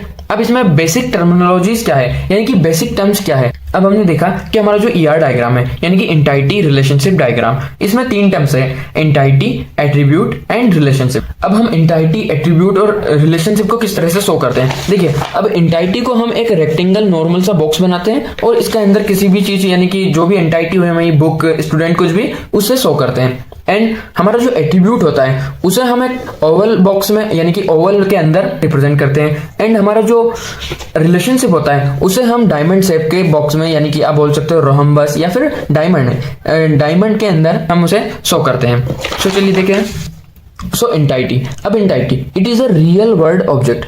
यानी कि रियल वर्ल्ड में कोई भी कुछ भी ऑब्जेक्ट हुआ, हमारा स्टूडेंट हुआ, टीचर हुआ, बुक हुई, टेबल हुई, कुर्सी हुई, फैन हुआ, कुछ भी, वो सब हमारी एंटाइटी है। Entity is shown by a rectangle box. अब किसी भी रेक्टेंगल के अंदर हम अपनी एंटाइटी को शो करेंगे। अब एट्रीब्यूट्स क्या क्या होते हैं, देखिए attributes are properties of an entity. हमारी जो एंटाइटी है यानी कि स्टूडेंट है, टीचर है, बुक है, इनकी जो प्रॉपर्टीज है, यानी कि कोई टीचर है तो उसकी क्या क्या प्रॉपर्टीज है, वो अच्छा पढ़ाता है, नोट्स अच्छे देता है, और जो स्टूडेंट है उसकी अभी एज क्या है, उसका रोल नंबर क्या है, उसकी स्टूडेंट आईडी क्या है, एंड उसका नाम क्या है, सरनेम क्या है। सो वो सारी चीजें प्रॉपर्टी के अंदर आती है। एंड अगर एक बुक है तो बुक का सन क्या है, किस सन में वो पब्लिश हुई है, एंड इसका ऑथर कौन है। अब बुक है तो कौन से सब्जेक्ट की बुक है, इसकी बुक की क्वालिटी कैसी है। सो वो सारी चीजें बुक की प्रॉपर्टी के अंदर आ जाएगी। बुक का नाम क्या है, बुक आईडी क्या है, वो सारी चीजें। सो यही हमारा एट्रीब्यूट्स है। Example, for example name, roll number. देखिए कोई भी स्टूडेंट है, उसका नेम होगा, रोल नंबर होगा, एज होगी, तो उसे हम बोलेंगे उसकी properties. Attributes is shown by A Oval. यानी कि एट्रीब्यूट्स को हम ओवल के अंदर शो करते हैं। अब देखिए थर्ड है हमारा रिलेशनशिप। अब रिलेशनशिप क्या होता है, relationship shows connection between entities. यानी कि हमारी जो एंटाइटीज होगी अलग अलग, यानी कि एक एंटाइटी हो गया हमारा स्टूडेंट, दूसरा हो गया बुक या फिर टीचर हो गया, और स्टूडेंट हो गया, टीचर हो गया या फिर बुक हो गया। कोई भी हमारी दो या तीन, कोई भी कितने भी एंटाइटी है, उनके बीच में जो कनेक्शन होता है उसे रिलेशनशिप शो करता है। एग्जाम्पल, स्टूडेंट स्टडीज कोर्स, यानी कि स्टूडेंट और कोर्स के बीच में स्टडीज का रिलेशनशिप है। इस तरह से relationship is shown by A diamond. हमने पहले भी देखा कि डायमंड से हम रिलेशनशिप को शो करते हैं। अब एग्जाम्पल के लिए मैंने एक डायग्राम बनाया हुआ है, यानी कि एक पूरा ER डायग्राम बनाया है, जिससे हम इजीली समझ पाएंगे कि हमारा ER डायग्राम एक्चुअल में कैसा होता है। तो देखिए इसमें हमारे पास दो एंटाइटी है, यानी कि आप वैसे ही डिफाइन कर पाएंगे। जो रेक्टेंगल में है वो एंटाइटी है, ये दोनों एंटाइटीज है। जो डायमंड शेप में है वो हमारा रिलेशन है, एंड जो ओवल में है वो सारी चीजें हमारी है एट्रीब्यूट्स है। यानी कि ये सब हमारा जो एंटाइटी है उनकी प्रॉपर्टी है। एंटाइटी की प्रॉपर्टी को हमने ओवल में शो किया है, एंड हमारा जो रिलेशनशिप है उसे हमने डायमंड शेप के एक बॉक्स में शो किया है। सो चलिए देखते हैं। अब स्टूडेंट है, अब स्टूडेंट की क्या क्या प्रॉपर्टीज होती हैं। देखिए आप स्टूडेंट हो, आपका नाम है, आपका फर्स्ट नेम है, मिडिल नेम है, लास्ट नेम है, या फिर आपकी स्टूडेंट आईडी है, आपकी डीओबी यानी कि डेट ऑफ बर्थ है, आपकी एज है, अभी आप 18 ईयर ओल्ड हो, 20 ईयर ओल्ड हो, सो वो सारी चीजें ये हमारी सारी चीजें प्रॉपर्टीज के अंदर आ जाती है। अब स्टूडेंट और बुक के बीच में जो कनेक्शन है, जो रिलेशन है, वो है रीड का, यानी कि स्टूडेंट रीड्स बुक्स। अब जो बुक है, बुक की क्या क्या प्रॉपर्टीज हो सकती है। बुक की प्रॉपर्टी देखिए, book ID, author, book name, price, so ये सारी चीजें। सो आपको समझ में आया कि हमारा जो स्टूडेंट है, बुक है, रीड है, इन सभी को हम रेक्टेंगल, डायमंड और ओवल, इन सभी शेप की मदद से रिप्रेजेंट करते हैं। यही हमारा ER डायग्राम है, यानी कि एंटाइटी रिलेशनशिप डायग्राम। तो हमारा एंटाइटी रिलेशनशिप डायग्राम ने बहुत अच्छे से समझा। एंड अगर आपको किसी भी मतलब दूसरे ऑब्जेक्ट का ER डायग्राम देखना है तो आप सिंपली गूगल पर अगर सर्च करोगे तो वहां पर बहुत सारे अलग अलग ER डायग्राम दिए हुए हैं, आप वहां से भी उन्हें समझ सकते हैं। एंड आई होप आप लोगों को सारी चीजें अच्छे से समझ में आई होंगी। देख लेते हैं कि हमारा जो फंक्शनल रिक्वायरमेंट है, नॉन फंक्शनल रिक्वायरमेंट है, किस तरह से दोनों डिफरेंट है। यानी कि अगर एग्जाम में क्वेश्चन आता है कि what are the difference between functional and non functional requirement, तो आप इजीली लिख पाए। सो चलिए देखते हैं, अगर एग्जाम में क्वेश्चन आता है कि difference between functional requirement and non functional requirement, तो आप क्या लिखेंगे। तो देखिए, फंक्शनल रिक्वायरमेंट क्या होता है, describe what the system should do, यानी कि हमने जो सिस्टम बनाया, हमने जो सॉफ्टवेयर बनाया है, उसका फंक्शन क्या है, उसका क्या फंक्शन है, वो क्या करने वाला है। What the system should do, उसे क्या करना चाहिए, वो चीजें आती है फंक्शनल रिक्वायरमेंट में। एंड नॉन फंक्शनल रिक्वायरमेंट में क्या आता है, describe how the system perform, यानी कि अब हमारा जो सिस्टम है उसका काम तो है, लेकिन उस काम को कितने परफॉर्मेंस के साथ वो करेगा, वो आता है नॉन फंक्शनल रिक्वायरमेंट के अंदर। यानी कि एक टीचर है, उसका काम है, यानी कि उसका जो फंक्शन है वो है पढ़ाना। एंड नॉन फंक्शनल में क्या आता है कि वो टीचर है, उसका परफॉर्मेंस कैसा है, वो कितने अच्छे से पढ़ाता है। तो ये हो गया इसमें डिफरेंस कि फंक्शनल एंड नॉन फंक्शनल किस तरह से अलग है। अब देखिए, features and function of the system, ये फीचर है एंड फंक्शन है सिस्टम के। Quality attributes of the system, ये क्वालिटी है, एट्रीब्यूट्स है सिस्टम के। देन थर्ड देखिए आप, डिफाइंड सिस्टम बिहेवियर, सिस्टम का जो पूरा ओवरऑल बिहेवियर है उसे समझाता है हमारा function requirement. And define system performance and constants, पहले भी बताया मैंने कि परफॉर्मेंस यानी कि कितना अच्छा पढ़ा रहा है सिस्टम, जो अब हमने सॉफ्टवेयर सिस्टम बनाया है, हमने जो अपना प्रोडक्ट बनाया है वो कितना अच्छा है, किस तरह से वो सारे काम परफॉर्म कर रहा है, वो चीज आती है नॉन फंक्शनल रिक्वायरमेंट में। अब टाइप में देखिए, यूजर रिक्वायरमेंट्स, यूजर की रिक्वायरमेंट्स आ जाएगी टाइप्स में। सिस्टम क्वालिटी रिक्वायरमेंट्स, सिस्टम की क्वालिटी के ऊपर बात करेंगे हम नॉन फंक्शनल रिक्वायरमेंट के अंदर।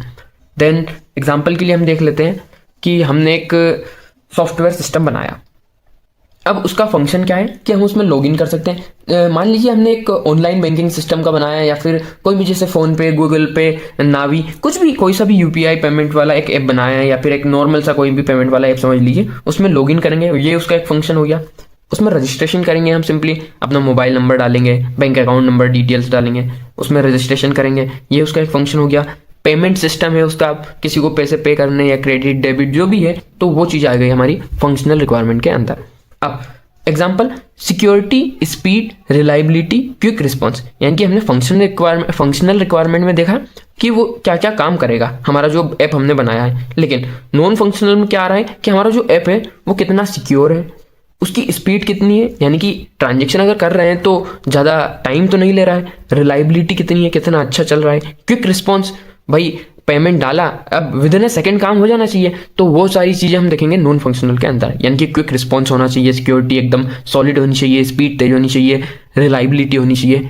सो यही हमारा नॉन फंक्शनल रिक्वायरमेंट। सो अब अगला जो हमारा 6th है point, testing checked through functional testing, यानी कि टेस्टिंग को हम चेक करेंगे तो फंक्शनल टेस्टिंग के थ्रू चेक करेंगे फंक्शनल रिक्वायरमेंट के अंदर। एंड अगर नॉन फंक्शनल रिक्वायरमेंट है तो उसमें check through performance security testing, यानी कि हमें सिंपली कोई भी अपना ऐप टेस्ट करना है तो हम देख लेंगे कि उसका परफॉर्मेंस कैसा है, सिक्योरिटी कैसी है, तो उससे हम ओवरऑल चेक कर पाएंगे, उससे उसकी टेस्टिंग कर पाएंगे कि कितना अच्छा हमारा ऐप है या फिर सॉफ्टवेयर सिस्टम है। तो वो सारी चीज़ें कवर होती है हमारी functional requirement and non functional requirement के अंदर।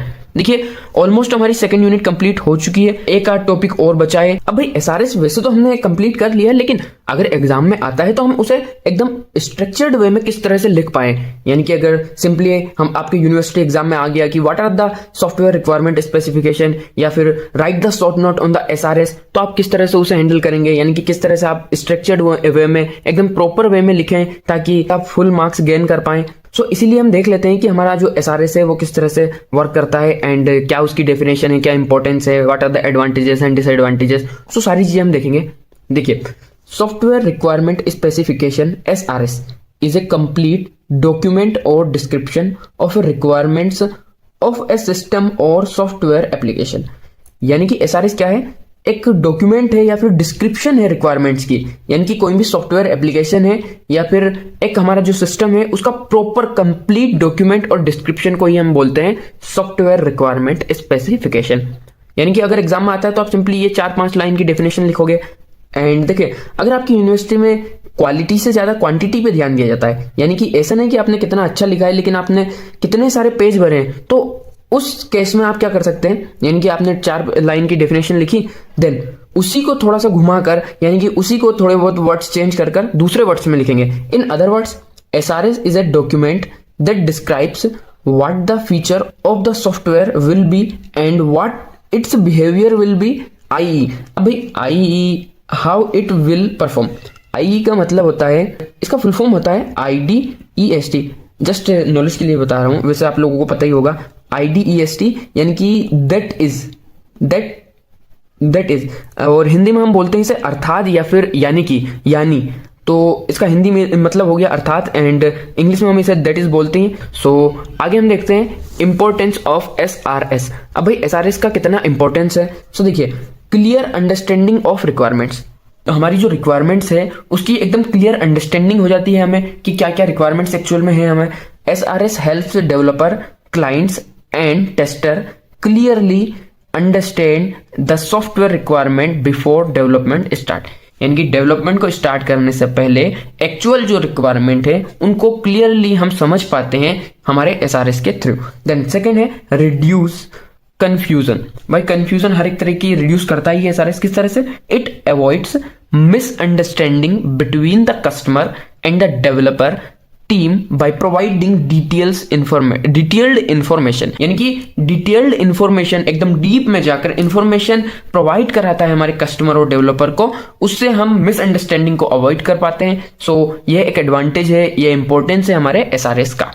सो देखिए, थर्ड है एक्ट्स एज ए ब्लूप्रिंट। भाई ये ब्लूप्रिंट की तरह बिहेव करता है, ब्लूप्रिंट की तरह काम करता है। SRS works like a road map और ए blueprint for software development.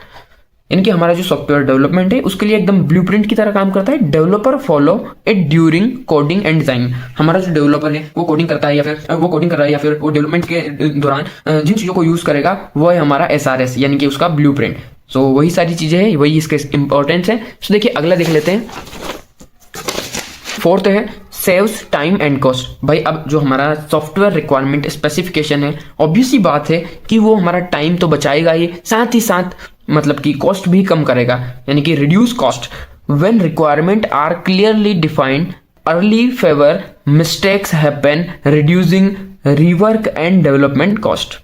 Then fifth अगर हम देखें तो इम्प्रूव्स प्रोजेक्ट मैनेजमेंट। अब हमारा जो ओवरऑल प्रोजेक्ट का मैनेजमेंट है उसे भी इंप्रूव करता है। किस तरह से? यानी कि एक प्रॉपर प्लानिंग करता है। Project manager use SRS for planning के लिए एसआरएस को यूज करता है। देन शेड्यूलिंग के लिए एसआरएस को यूज करता है। रिसोर्स मैनेजमेंट के लिए उसे एसआरएस को यूज करेगा। ट्रैकिंग प्रोसेस के लिए एसआरएस को यूज करेगा। सो ओवरऑल हमारा जो प्रोजेक्ट मैनेजर है वो अपने प्रोजेक्ट के मैनेजमेंट के लिए एसआरएस का यूज करता है ताकि उसका प्रोजेक्ट इंप्रूव हो सके। वही सारी चीजें हमारी एसआरएस के अंदर और एसआरएस के इंपॉर्टेंस के अंदर आती है। देन सिक्स्थ हम देख लेते हैं इंप्रूव सॉफ्टवेयर क्वालिटी। अब भाई सॉफ्टवेयर की क्वालिटी को ओवरऑल इंप्रूव करता ही है, एनहांस करता ही है। A proper SRS leads to better reliable and user friendly software.